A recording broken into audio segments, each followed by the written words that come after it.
Our group leader in Venice gave us a list of things to do that included one final item: get lost. Yeah, but I watch movies like The Comfort of Strangers, which offers opposite advice. In the movie Comfort of Strangers, the couple played by Rupert Everett and Natasha Richardson go out looking for dessert and instead find Christopher Walken, which is always a dangerous thing. Even so, we imitated the movie's couple by heading in the dark for food. They wanted dessert. We sought a Michelin-starred restaurant that required a Google map to get there. Il Ridotto's exquisite dishes by chef Niccolo Bonacorsi featured local seafood and meant we stayed out late, happy until we discovered my phone went on strike with no map service.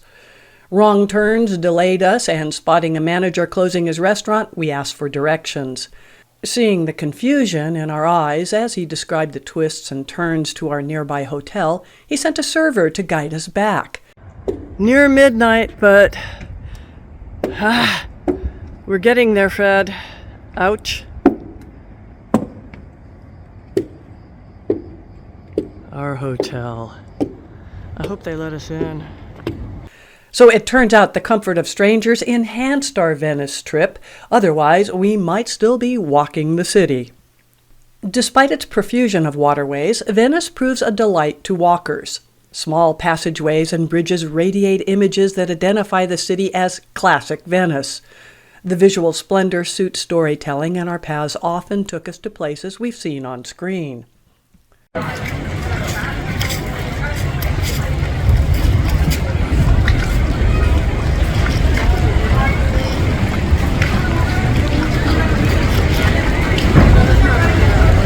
Appropriate faces for the movie Don't Look Now. Considered one of the great horror films ever made from Great Britain, filmed in Venice.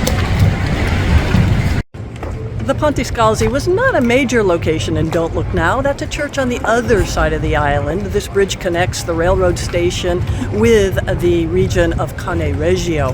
The church on the other side of the island is beautiful, but a little scary if you see in the movie. Watch out for little figures wearing red. This plaza was a site for Spider-Man Far From Home. Spider-Man Far From Home spent 2 weeks filming in this square here, making it look like there had been all sorts of devastation. Right over here. Around the world in movies, bucket list destinations seen on screen. Venice, Italy, in the new ghetto area, which by our standards might not be new in the United States, 1500s. This would be the area where a character like Shylock from The Merchant of Venice would live. This is the hotel that collapsed in Casino Royale. One of the palaces used for The Tourist with Johnny Depp. Johnny Depp and Angelina Jolie eat here in The Tourist. Few projects film in Venice without at least showing the Piazza San Marco, though only after controlling the hordes that arrive to tour the church and palace.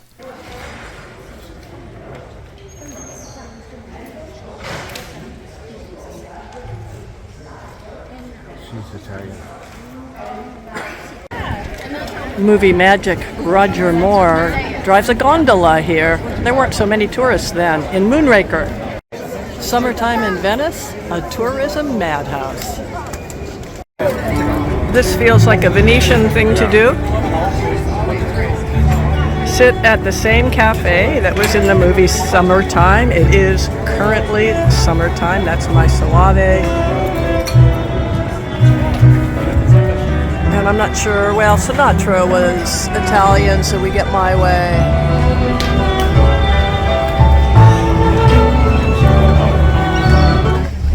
We're traveling in Venice. It's a good thing, right? Yep. Of course, a true Venetian experience involves water. We rode an hour and a half from a cruise ship port to our hotel and later took water taxis to other sites. The whir of engines as drivers manipulated invisible traffic lanes continually impressed us. Taxis offer a quick, business-like way to get places, though much more expensive than walking. We also enjoyed seeing locals take advantage of all their city's water by maintaining a rowing club.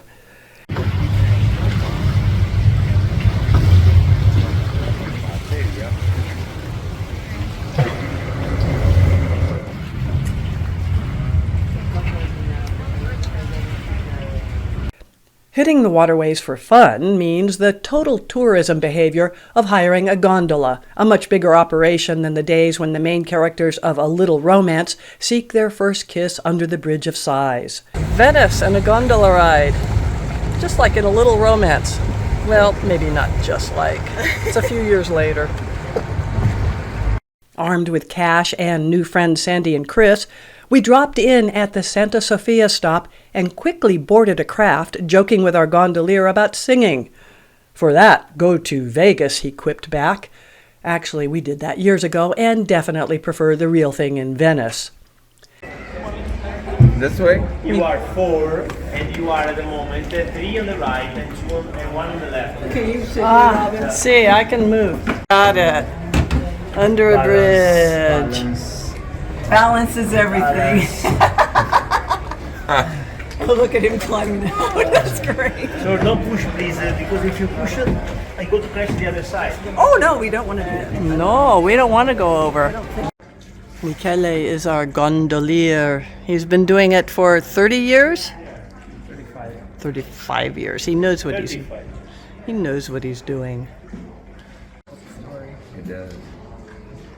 In A Little Romance, when they go under bridges, there aren't people on cell phones. While we liked the Vegas hotel, we loved our quarters in Venice, dropping jaws at the amount of marble and fancy glass. Staying several nights inside the city in a neighborhood meant we saw quiet times and empty bridges. Venice is not really the place for ecotourism. You can see lots of seagulls, some pigeons, maybe a duck here and there. When you go to Venice, you should definitely find a special place to dine. So we rode a gondola, ate well, and got lost in Venice. What more could we do? We could show appreciation for the comfort of strangers.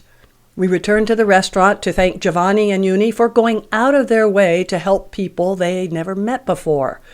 Given their setting at Trattoria della Maddalena, it meant we also ate well again. I thought I was ordering a piece of branzino, and it is more than Fred and I can eat, especially since he ordered lamb, but it looks fabulous. It's fresh. They only had 4 today. We are back on one of our comfort of strangers streets, where at midnight we were lost. But it was strangers who helped us get back where we needed to go. And now they're not so much strangers because we went back to their restaurant and had a lot of conviviality and fun, and nobody slit our throats. Great food, yes, but more importantly, a reminder that sometimes trust in the comfort of strangers makes the world a better place.